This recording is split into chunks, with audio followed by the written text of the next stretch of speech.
Let me just start off by saying this because the internet is already doing the most. We do not know what Namjoon, aka RM of BTS, meant in BTS's latest live. Not probably, not obviously, not he literally said. We do not know.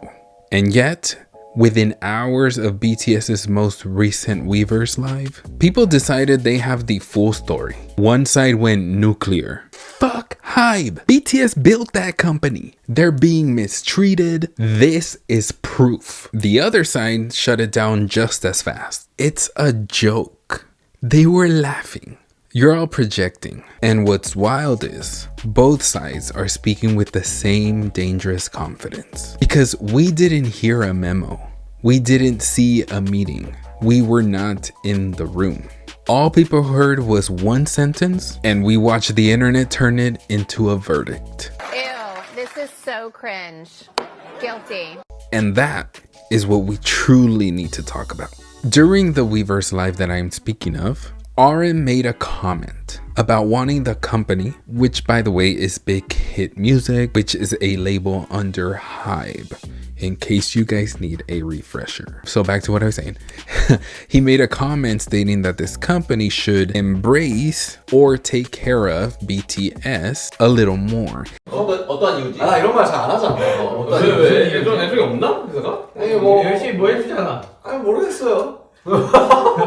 그냥 좀 더 우리를 좀 보살펴 좀 보듬어 줬으면 좋겠어.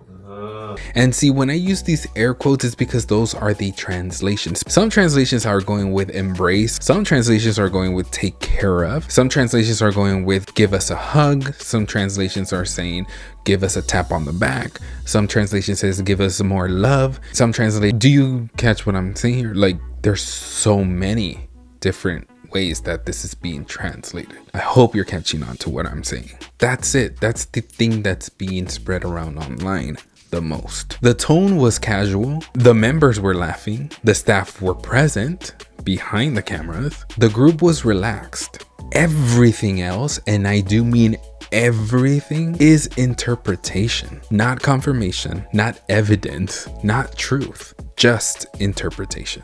And before we even get deeper into that interpretation, there's something else that we need to be honest about. Most of the outrage isn't coming from people who watched the live stream. It's coming from people who only watch this clip. Literally, that's it. Not the 40+ minute long live. A clip can give you a sentence, but it can't give you 40 minutes of context, tone, or intent. And that's where certainty becomes dangerous. Online spaces don't just speculate anymore. They declare. I declare bankruptcy! People aren't saying, maybe this means. They're saying, this proves. And suddenly RM's comment becomes, prove BTS are neglected. Prove the company doesn't care anymore. Prove money is funneled into other groups. Proof of internal conflict. Proof of mistreatment. But here's the reality no one wants to admit. None of us are in that room. We don't know the internal conversations, the long-term dynamics, the emotional shorthand they use with staff, whether this is a running joke or whether it's a real feeling said lightly. Acting like we do doesn't make us protective. It makes us reckless.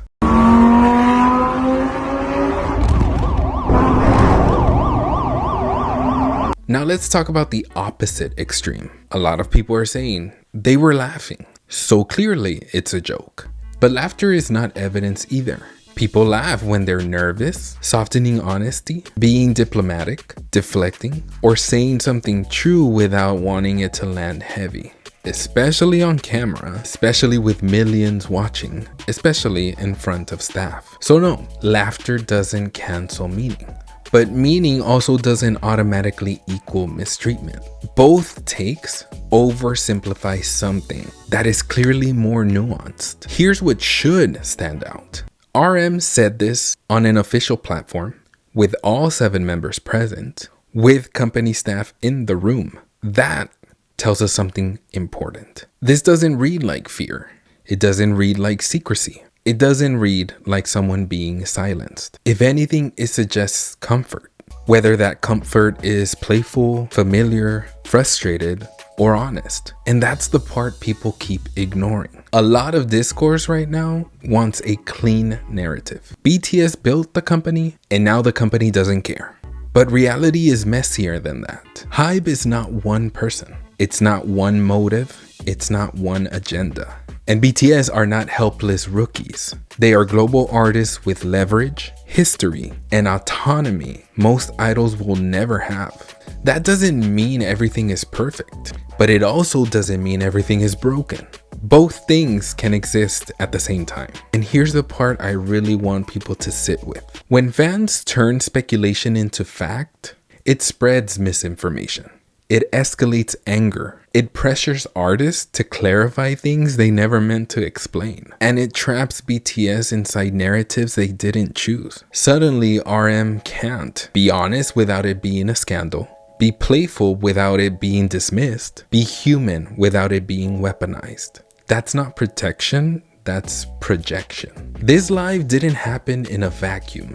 BTS are still navigating a post-military transition, long periods of separation, massive expectations, emotional and creative recalibration. So maybe that comment was a half joke, a half truth, a familiar complaint, or something that makes complete sense in their world, not ours.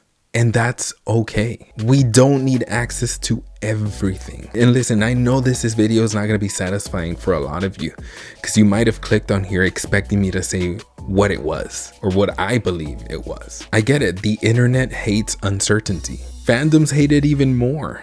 But the most honest, respectful position to have right now is we don't know what RM meant. Not because HYBE is innocent, not because RM was just joking, but because complexity deserves patience. Here's the thing I keep coming back to. RM didn't whisper this. He didn't post it anonymously. He didn't hint and disappear. He said it out loud. That alone tells us something important. It wasn't fear. And that's why pretending to know what exactly he meant is so dangerous. Because when fans turn guesses into facts, we don't protect BTS. And BTS, 7 grown men with more industry experience than a lot of executives, they end up getting treated like characters instead of people. You don't have to defend HYBE to admit you don't have the full picture. And you don't have to assume the worst to prove that you care. Sometimes the most respectful thing a fandom can say is, we heard it, we noticed it, and we're not going to turn it into a weapon. What they do need is space. They need trust. And maybe, just maybe, they need fans who are okay with not knowing everything. And honestly, that kind of maturity would be the loudest support of all. Be excited for BTS's comeback. This live was so fun, funny, chaotic, cute. I'm just so done with people just sharing one tiny clip from a lengthy live stream. People are focusing on that. People who didn't even watch, people who don't know. They just want to spread that and go along with their perception. It's okay to not know. And it's okay to still support. Thank you guys for watching my video. Thank you so much for your support. Like, comment, subscribe, share, and I'll catch you on the next one. Adios.